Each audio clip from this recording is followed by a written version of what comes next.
How much does the UN cost? It costs about $3 billion to run the United Nations, and that's roughly 1/10 of the cost of the global market for potato chips.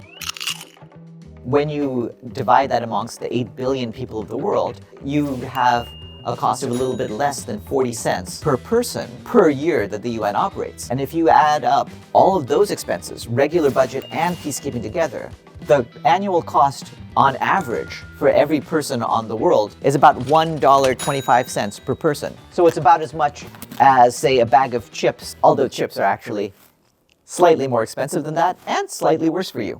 Where does the United Nations get its money? The United Nations gets its money basically from all of the countries. There's 193 countries in the United Nations. Some of them will pay a little bit more, some of them pay a little bit less.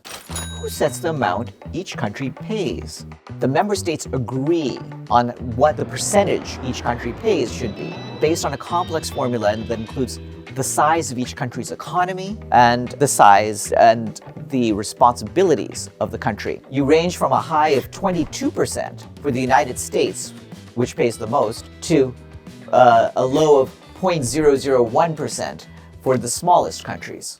What happens if a country doesn't pay? If a country doesn't pay what it owes the UN for the equivalent of its past 2 years of debt, then it will lose its vote in the General Assembly. Countries try to avoid that, so a lot of them will try to make sure that however much they owe, it will be less than 2 years worth of debt. So, what is the money for? The Secretariat is the main body of the United Nations. It includes the staff who work on things ranging from diplomacy to human rights, to the rule of law worldwide, to all the humanitarian and peacekeeping work that we do. How does the UN prevent fraud and waste? The United Nations has many ways of having oversight over their money to make sure that none of it is wasted.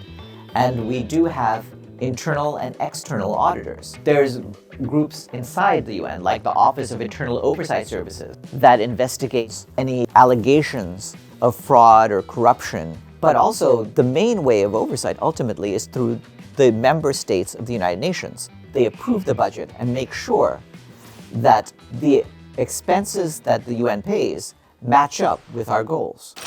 What's the cost of humanitarian operations? Humanitarian relief falls into a few basic categories, but the main ones have to do with food, drinkable water, shelter, and different assets, whether it's mosquito nets in some countries or winterized clothing in others. In 2021, we asked for $3.77 billion to help 174 million people in 60 countries. That was crucial life-saving aid, and yet even so, we got basically a little bit less than half of that. We have appeals where only 30% of our expenses are met, or only 20% of our expenses are met.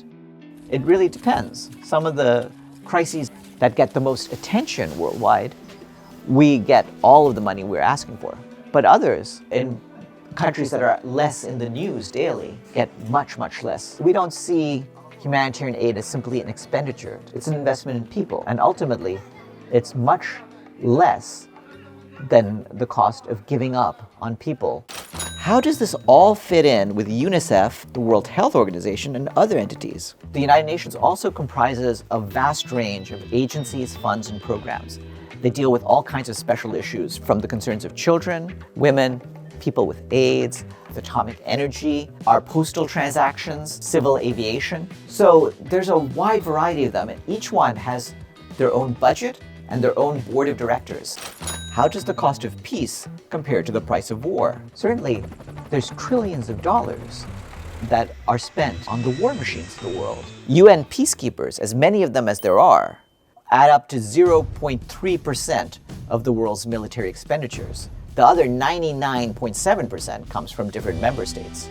The war machines of the world build weapons that are used to kill people. The loss of human life deprives us all.